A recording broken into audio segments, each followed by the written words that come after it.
Okay. All right. Well, welcome everybody. I think we might have one more join us because I think Mary was trying to get in. I just already said a name. So anyway, thank you guys so much for doing this today. And we're going to be going over the STAR testing data that we had from our December STAR retest and kind of go over what we did that we felt like was successful and then how we can apply that to the upcoming um, tests that we have in April, talking about, the general, all the students in the school, and then also those people who will have to retest again. So we're going to have our English curriculum coach and then also me. We're going to kind of go over what we did in November to help prepare those students for STAR. And our English curriculum coach, do you want to start off? Sure. Okay. Um, let's see. So we get the list of students we're retesting from our testing coordinator. And from there, I do what I call like an FBI background check on the kids, find out how many times they've taken the test, which test they're taking. In addition to English 1 and 2, if they're taking more, that tells us a lot about the kids. How many times they've taken the test? Have they written an essay on the test? How close are they to passing the test? Were they with us? Just everything I can to find out about them. And then I go and seek them out in their English classrooms. I found out where they live when they're in the English world. Visit with them one-on-one, kind of to get to know a little bit about them. Trying to make a relationship, a rapport with them very quickly, and find out how to best approach things with them. That's how I kind of start off with them. Do you want me to keep going? Awesome. Perfect. Yes. Thank Okay. you. No, that's great.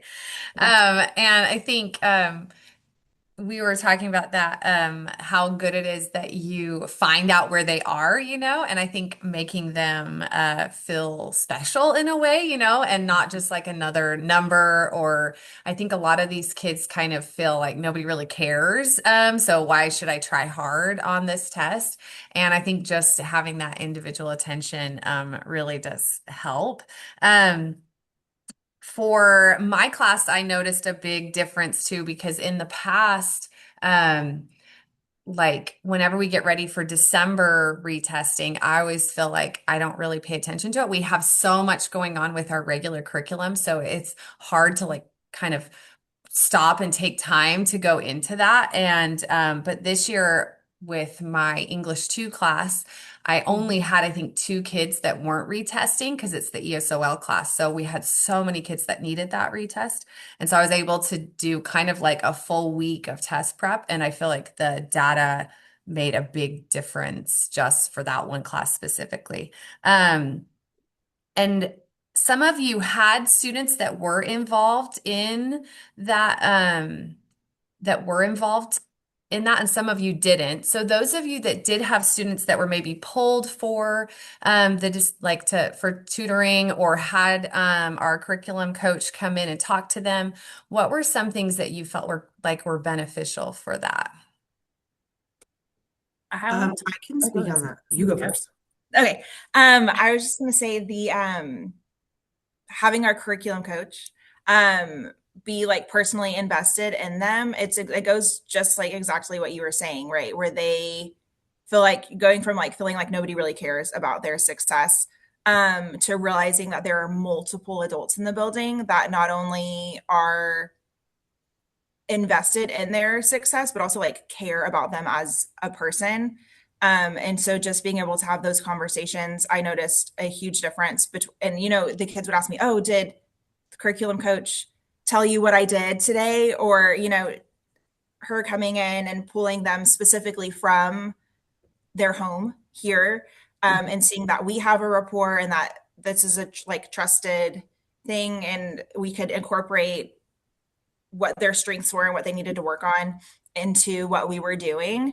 And so I think those conversations helped kind of make the kids feel like they were kind of in charge and special in a way, right? That they have this extra person in their corner. And, it even helps whenever other kids are like, oh, I want her to take me out. And she'd be like, no, you don't get to come with me, and just kind of that being a special thing. But I was very impressed with the how successful my kids were on the retest. And let's go ahead and look at those actual numbers. So, Oh, our I have curriculum those. coach is going to go over that. I'm going to attempt to share my screen and see if I can still remember how to do that from COVID days. Here we go. Can you guys see that? Yes. Okay, Okay. So perfect. we are very fortunate in our building to have the teachers that we have. All of our teachers have the strong belief of putting kids first. Kids come before anything, and they're willing to do anything to make our kids successful. And that's on all four levels. English 1 in 2024, our retesters were at 53%. And for those who are not familiar with retesters, number one, any kid who passes the test, that's a win. But to have 50% of your kids pass on a retest, that's a celebration. That's huge. Um, this year in 2025, the English 1 retesters went up to 60%, which is incredible. I think there was maybe one other school in our district who did that. We were at the top of the district. English 2 blew it out of the ballpark. Look at that. 2024, 51%. Once again, that's a celebration in itself. But then it went to a whole different level in 2025. That was 67%.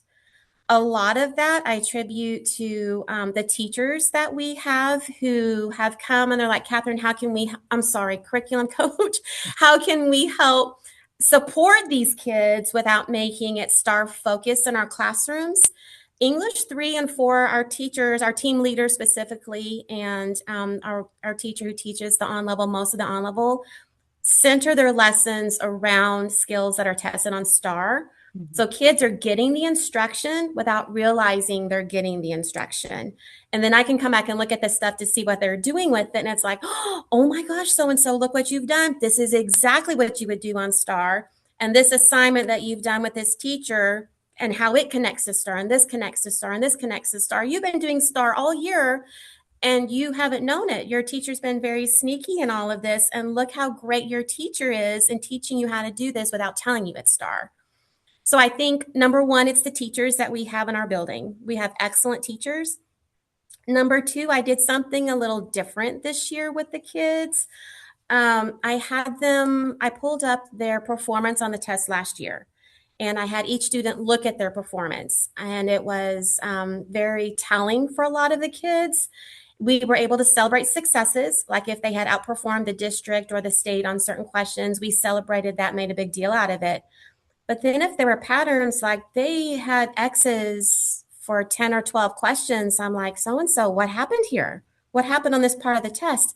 And they were like, oh, sorry, curriculum coach, I fell asleep. Okay, that was a conversation right there. It was an individualized conversation. Another thing that I did differently was the essay. Usually I give it to them on hard copies, but I pulled that up digitally as well. And we looked at that number one to see if they even wrote. If they didn't write, I kind of told a white lie that they were close to passing and they would have passed if they had written something. And so a lot of them believed that, and more of them tried on the test this year, try to write on the test. Those who did write something and it was not what we have taught them to do, that was a different conversation. That is not what teacher so and so has taught you to do. You didn't do that. And they're like, sorry, curriculum coach. Okay, what are we going to do when we test again? We're going to write just like my teacher has taught me. Yes, and you will pass STAR.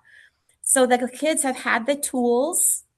They know what to do. It's just having the conversations and having the relationships with people that they trust, encouraging them to perform well on the test. Awesome. Thank you. Um, our English 3 teacher and then our English 4 teacher, do you guys have anything to add to that about how you think the pull-out programs, if it was successful, the interventions? I think it was definitely successful. I mean, I have several students that just arrived. So I know that they made a lot of improvements and they're very proud of themselves. Even if they weren't successful on this test, they brought those skills back into like English 3, into the other lessons that we've done. Their writing has improved tremendously. So I think it's definitely successful and worth doing.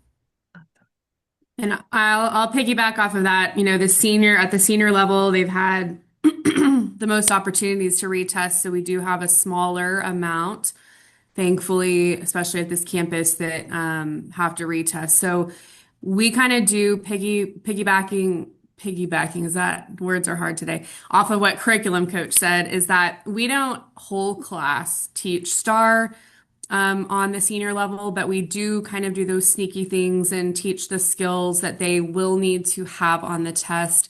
But a lot of the success on the senior level is also curriculum coach coming around and having those conversations and bringing us in as the teachers to kind of have that three-way conversation between curriculum coach, student, and us, and kind of giving them whatever kind of pep talk that particular student might need. That student might need a very loving, pat on the shoulder, you can do this pep talk, and other ones need a little kick in the rear.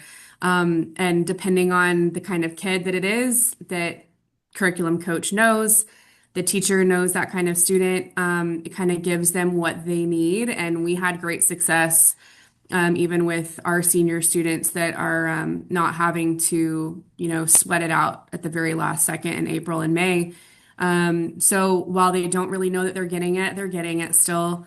And some of them will have that, last chance, we call it a Hail Mary over here.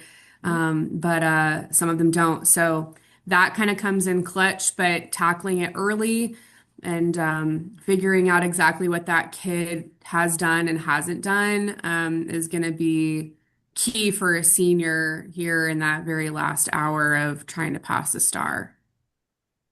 Awesome. Okay, so I think we're of course, I think we're wanting us to do something like this again as we get ready to do the April STAR, because of course we have a few more students that do need to retest, and we have a lot of kids that are going to be taking it for the first time. And we're a little bit short on time. So, I think what we could do is, well, we'll move into the next part. I think we're just kind of mainly, though, talking about when we're all working together, it is so helpful for those kids. And I think kind of just what everybody has been saying, like it's helpful to have another person also teaching them at the same time, because it's like they can hear it from one source, but when they hear it from another source, then they start to really like understand it, I think, a little bit better, or trust that it's true. So we're going to move into what we can do for the April test. Okay. So what do you think is the most helpful test prep for students who haven't passed in the past? And this could also be, if we know that they didn't pass in eighth grade. So not just, if they didn't pass English 1 or English 2 STAR. I don't know if anybody wants to chime in on that. What do you think has been the most helpful? Pass what? To pass the test in April. I would say probably, well, first and foremost, like we've said, the kind of relationship aspect of it. With testing and failing a test, comes a lot of like embarrassment and shame and doubt in themselves as students. So I think the fact that we've been able to kind of shift that narrative and change the mindset into something more positive and focusing on growth in whatever form. But also with the essay being worth so much, I think focusing on their previous essays, on the skills that they've practiced in class, and just kind of shifting gears to make it match what STAR is looking for. I feel like that's usually a super effective way to try to earn a few points back with any sort of improvement on the essay that will also benefit them as writers going forward. Awesome. Yeah, I definitely agree with you, because we noticed, and our curriculum coach did a great job going in and pulling so much data to see like how many students didn't pass, didn't write anything on that essay. And and that was huge, just to work with them on that writing part of it. That was a big thing of what we did. Um, what kind of, do you guys see those similar trends echoed in any like DPM data that we've had, where you feel like there's certain areas that would be the most beneficial for us to work on? Mhm. I think I definitely see some of that in our DPM data. I know teaching English 1, a lot of our students haven't, I mean, obviously they've experienced testing in middle school, but they haven't yet experienced it at a high school level. And so I think just getting our freshmen specifically ready for the task, breaking down like what it looks like. I know that, our curriculum coordinator gave us actual sample pictures of what the writing task appears to look like on the computer screen. So we can show them things like, look at this character count, look at this box. This is exactly what it's going to look like. And then, of course, in our classrooms, we kind of focus on automaticity a little bit in terms of getting thesis statements out. And even for some of our lowest writers, it does come out somewhat formulaic, but I think that we do a great job of prepping them with such a fixed structure that even the most struggling of writers can typically reproduce that successfully, given that they've seen each piece of it already. Awesome. Okay, we're going to go ahead and jump down to our next step section. So I'm going to actually send this out as a Google form, kind of who would be available to help with tutoring if we do another round of advisory tutoring. Um, because I think that's one, we're so lucky at this campus to have that as an option to have where we can pull kids during our advisory block. So I'll send that out as a Google form that you could send out to your whole team just to see if there are people that would be willing to do that. That's kind of how I feel like our curriculum coach started doing that. She asked me, I think this was in 2024, when at the end of 2024, I just had 4 students in here and we were trying to just give them a little bit of extra love right before they took that test. And then all 4 of those kids passed. And I was like, oh, wow, like I don't feel like I had anything to do with that. I feel like it was all their English 3 teachers or English 4 teachers. But I think just having like another person help them. This time around, I wasn't that successful with 100%. We got more like 50%, but I'll take that. That's still good to help them. So anyway, so if you're willing to help with advisory tutoring, I'll send out a Google form. And then this is kind of for some of our teachers that are new to this school or new to teaching in general, like maybe this is only your 3rd or 4th year teaching. And any of you that have been teaching for longer than that can also chime in. But what like professional development do you feel like you need to feel more confident in being able to help with test prep, either in the classroom or with tutoring? Okay, I'll speak to this one. Okay. So I'm new to the school this year, and so I'm blown away by the resources that we have and the bodies that step into all the spaces to fill all these needs. And so for me, as I was reflecting on like what would be most effective, because I think this is my 9th year teaching. So, and almost every year was in an EOC tested subject. So I've seen a lot of things that didn't work. And so, in my reflection, I think something that I would love to kind of figure out how it could work on this campus would be optimizing time with teacher conferencing. So, when we're trying to really target what these kids have like in their specific writing needs or even like in their revising and editing, some of those gaps are pretty easy to identify with data. Just like possibly having somebody at least help to organize some kind of a system in the classroom over a couple of days or during Star Boot Camp or something like that, that would really have a good impact on reaching the kids where they need it instead of full class, activities that reach about 27% of my students, but the rest of them are really probably fine on that aspect. So I would love to kind of figure something like that out and see how this particular campus can make that happen. And I want to piggyback on that with you, Chelsea, because I fully agree with what you were saying. And I'm sorry, teacher, I fully agree with what you were saying. Or I got to work with some of our students before the December retest, and our curriculum coordinator, I guess, gave me 3 students that were previously mine when they were freshmen. and then had not been successful on the task after that, or maybe they weren't freshman year and not again sophomore year, whatever the situation was independently with these three students. But our curriculum coordinator got to pull their specific data, like you were talking about. And I got to work specifically with three students who they already knew who I was. So it was that partnership piece. And, when they came back into my room to kind of work again, they were like, oh, sorry. I'm sorry. I didn't do it. Like it was almost like not that they had disappointed mom, but they disappointed this mom and then they disappointed my other school mom and then my third school mom. And it's like, oh no, they're watching what I'm doing. And so she was able to give me, like you had mentioned, those specific skills that she had pulled from their specific data.